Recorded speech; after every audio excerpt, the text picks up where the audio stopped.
Oi pessoal, tudo bem? Eu sou a Carmen do blog O Que Vi no Mundo e eu venho com mais um vídeo temático. Na verdade, este é a terceira edição de um tema, né? Que é obra secundária, quando eu trato de uma obra que não é tão conhecida de um autor famoso. Ele é famoso porque é famoso e é famoso por outras obras mais conhecidas do que as que eu mostro. Então eu trago mais 5 obras. Vou começar falando de Laços de Família, da Clarice Lispector. Esta obra é desconhecida? Não. A questão aqui não é a obra desconhecida, é uma obra que não é a mais famosa do autor. A Clarice Lispector, ela é famosa por A Paixão Segundo GH, A Hora da Estrela. Mas aqui a gente tem um livro de contos, esse não é o único, ela tem vários livros de conto. Mas eu ainda não achei nenhum melhor que esse, porque aqui tem contos excelentes. Eu destaco 2 que são os textos mais lindos que eu já li na minha vida. Eu já falei isso em outros vídeos, que é O Búfalo, que é um texto assim, poesia em prosa, e A Menor Mulher do Mundo. Destaco também o Crime do Professor de Matemática. Eu acho que aqui tem amor também, que é muito, aqui tem amor. Tem muita coisa boa aqui. Então, assim, se você ainda não conhece, assim, não leu os contos daqui, leia. Se você nunca leu nada da Clarice, eu sugiro esta obra. Comece por aqui. Não comece pela Paixão Segundo GH. Eu já fiz um vídeo sobre essa obra, Paixão Segundo GH, e estou alertando. Não comece por ele. Comece por esse.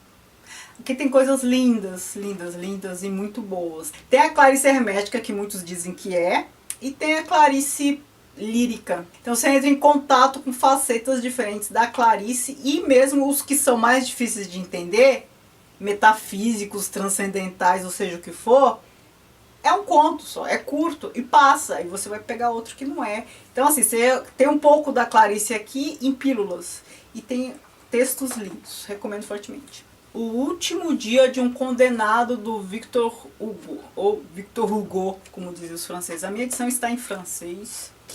E o Victor Hugo, todo mundo sabe, ele é conhecido pelos Miseráveis, né? Os Miseráveis, principalmente, também Corcunda de Notre Dame, são as 2 obras mais conhecidas dele. E aqui a gente tem O Último Dia de um Condenado. E quem já conhece bem Victor Hugo sabe que ele sempre vai tratar de uma questão política. As obras dele são essencialmente políticas. Pode ter história de amor, mas nunca é a questão fundamental da obra.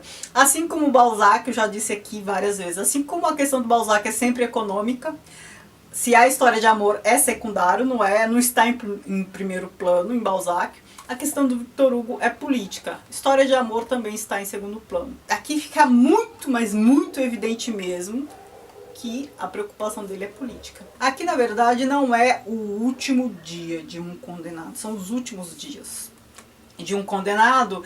É a questão que se passa desde a sentença até a execução. Então, são os últimos dias e narrado em primeira pessoa. A gente passa pela aflição, pela angústia, o que pensa, sabe? A última comida e vê a filha, que já não o reconhece.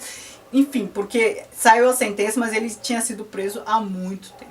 Havia muito tempo. Na verdade, o crime que ele cometeu a gente não sabe. Quem é ele exatamente a gente não sabe. E isso é ótimo porque o Victor Hugo, ele não está defendendo a pessoa. Aquele fulano que cometeu aquele crime mereceu absolvido. Ele defende a abolição desse sistema penal. É isso. Percebe como é político e como é importante não ser algo personalizado? A gente não sabe o crime, isso também não importa. E a gente não sabe muito dele. A gente sabe muito dele, só que de outra maneira. A gente tem acesso aos pensamentos dele naquela condição. A gente conhece ele a fundo naquela condição. Condição que qualquer um, no lugar dele, teria pensamentos muito semelhantes. Ou seja, a gente acaba conhecendo como uma pessoa, porque ele passa por aquilo, mas ele representa qualquer um que passa por aquilo. Como uma pessoa se sente numa situação como aquela, uma situação limite, sabendo que vai morrer, em breve vai ser executado. Lírica de Camões. Ora, nem preciso dizer que Camões é muito conhecido por Os Lusíadas, mas que é um poema épico. E aqui a gente tem a poesia lírica de Camões, que é muito legal. Tem muitos sonetos, mas não só soneto. E eu destaco, claro, todo mundo conhece um poema daqui, mas não sabe que conhece. O amor é fogo que arde sem se ver, ferida que dói não se sente. é um contentamento descontente. Ora, se você pensou que isso tinha sido criado pela Legião Urbana, enganou-se. Isso é Camões. A Legião Urbana musicou, né, o poema, mas está aqui, em Camões. E é para dar aula de poesia, esse é um exemplo lindo de antítese, né, essa figura de linguagem fantástica. Então, e aqui há vários poemas bem legais, eu indico fortemente. Quem gosta de poesia, leia a Lírica de Camões. Crônica de uma Morte Anunciada, do Gabriel Garcia Marques. Eu li esse livro há muito tempo, mas eu tenho a memória emocional dele, é muito bom. Ele é bem pequenininho, a minha edição está em espanhol, e eu acho que já até o citei nas melhores narrativas, porque aqui, ó, no título a gente já sabe o que vai acontecer. A gente sabe que é uma crônica e que a morte está anunciada. Então, assim, o tempo todo, porque iba a matar a Santiago Nassar, porque iba a matar a Santiago Nassar, porque iba a matar. E aí a história é contada sob uma perspectiva, depois o outro é recontado. E é muito legal. E essa obra não é a mais conhecida dele. Claro, todo mundo conhece mais o Gabo por 100 Anos de Solidão, até mesmo Amor nos Tempos do Cólera, mas essa vale muito a pena. Eu até indico esta obra para começar a ler Gabo. Eu não li tudo dele, já li umas 7 obras, mas assim, eu acho que dessas que eu conheço, a que eu indico para começar a ler Garcia Marques, eu indico essa, certo? Eu indico essa, não só porque é curta, mas o estilo é interessante, as outras são bem... cansa um pouco, se você não gosta ainda do autor, se você pegar 100 Anos de Solidão, talvez você fique meio engasgado ali. Eu só engatei a leitura na 4ª vez. Pense, 100 Anos de Solidão, aquele monte de nome de família que se repetia me confundiu. O Amor nos Tempos do Cólera também pode cansar um pouco, né? Começar por ele. Se você não gosta ainda do Gabo, se você já gosta, você curte, mas se você não gosta ainda, comece por esse. As Intermitências da Morte, do José Saramago. Todo mundo sabe que o José Saramago é mais conhecido por Ensaio sobre a Cegueira, O Evangelho segundo Jesus Cristo, até mesmo o Memorial do Convento. Mas essa obra aqui, As Intermitências da Morte, é muito legal. Eu tenho autografada no dia do lançamento mundial, que foi aqui no Brasil. Ó, tem. A morte aqui é uma personagem, a senhora Ossuda.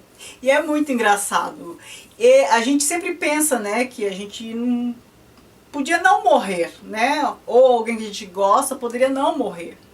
E aqui ele apresenta uma situação em que as pessoas não morrem. Mas isso causa um problema até de saúde pública, né? Não há espaço para muita gente doente. O que faz com a pessoa que está ali na iminência da morte, quase morrendo, sofrendo e não morre? Né? As pessoas vão ficando doentes, o que fazer com tudo aquilo? Ele apresenta a outra face de uma questão que a gente nunca se preocupa, porque a gente só fica pensando na possibilidade da eternidade, da não morte, como seria bom, que péssimo que a gente envelhece, que a gente morre, né? É o que todo mundo pensa. E aqui ele apresentou uma situação em que não morrer acaba sendo um problema. E é uma narrativa muito divertida, né? O Saramago, ele escreve muito bem, escrevia muito bem, e a narrativa é muito divertida. A morte é muito divertida. Poderia ser meio mórbido, mas não é. Ele deixa engraçado e chama a atenção para a questão que a gente não para pensar. Que não morrer também pode ser um problema. Então é isso, essas são as minhas 5 indicações. Quando eu tiver lido mais 5, ou então me lembrar de mais 5, voltarei para gravar um outro vídeo, né, a 4ª edição de obra secundária. E se você já leu uma dessas obras, gostou, comente aqui embaixo. Não se esqueça de curtir o vídeo, de se inscrever se não é inscrito, me seguir nas redes sociais, o Que Vi do Mundo, Snapchat, Instagram e Facebook. Muito obrigada, beijos e tchau, tchau.